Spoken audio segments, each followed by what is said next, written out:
आपकी दुनिया में जो सबसे बड़ी समस्या है वो तो महंगाई की है।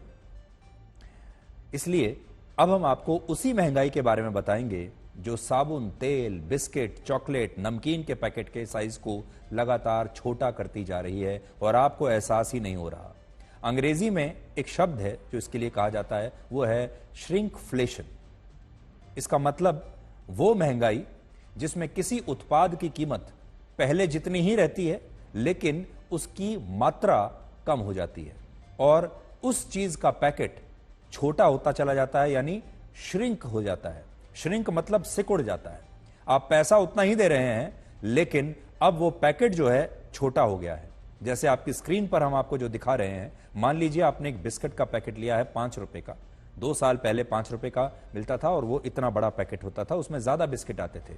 अब भी 5 रुपए का ही है लेकिन अब पैकेट छोटा हो गया है।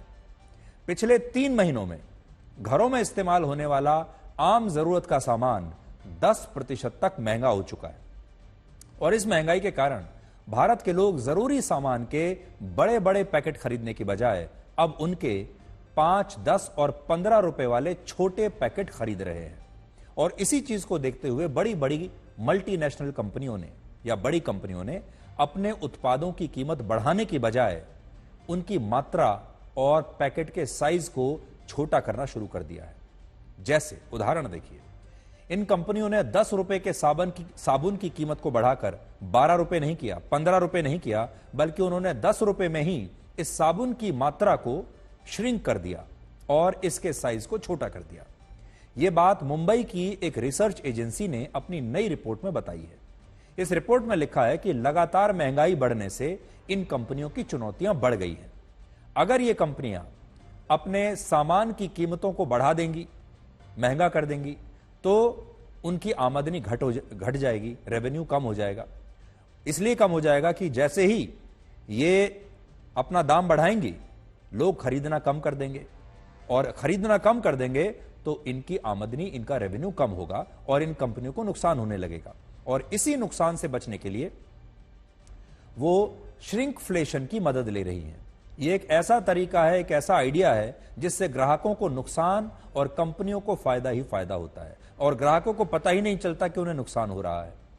मात्रा घटने से आप जो टूथपेस्ट की एक ट्यूब पहले 15 दिन में खरीदते थे, अब उसे आप 7 से 8 दिन में खरीदने लगे हैं और यह चीज दूसरे उत्पादों के साथ भी है। इससे कंपनियों की बिक्री और उनका मुनाफा रॉकेट की रफ्तार से बढ़ रहा है, जबकि आपका बजट इस श्रिंकफ्लेशन की वजह से पूरी तरह से हिल रहा है।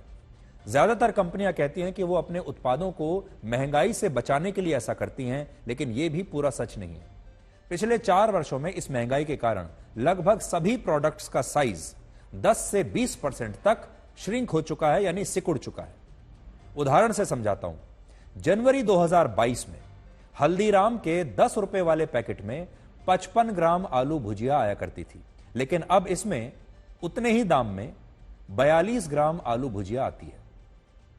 इसी तरह 2 साल पहले विम पाउडर के 10 रुपए वाले साबुन का वजन 155 ग्राम होता था। विम का, विम बार जिसे आप कहते हैं, पाउडर नहीं, विम बार।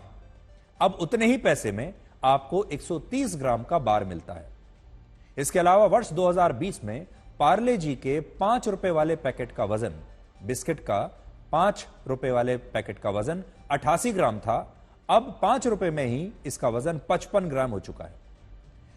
लेकिन बड़ी बात यह है कि जब लोग इन्हें खरीदने के लिए दुकानों पर जाते हैं तो वो ये देखते ही नहीं कि 10 रुपए का जो बिस्किट वो खरीद रहे हैं, अब उस बिस्किट की मात्रा कम हो चुकी है, पैकेट का साइज छोटा हो चुका है, लेकिन दिखता उतना ही है। और इस श्रिंकफ्लेशन से पूरी दुनिया के लोग परेशान हैं। ब्रिटेन के 64%, फ्रांस के 63%, जर्मनी के 62%, कनाडा के 60%, चीन के 30% लोगों ने माना कि श्रिंकफ्लेशन के कारण उन्हें कंपनियां पहले जितनी कीमत में अब कम सामान दे रही है। पश्चिमी देश इसे ग्राहकों के साथ किया गया विश्वासघात मानते हैं और इटली और फ्रांस में इसके खिलाफ कानून लाने पर भी विचार चल रहा है, कानून लाने की मांग हो रही है। लेकिन भारत एक ऐसा देश है जहां कानून तो बहुत दूर, हमारे देश के बहुत सारे लोगों को अभी इस बात की भी जानकारी नहीं कि उनके साथ कंपनियां इतनी बड़ी चालाकी कर रही हैं।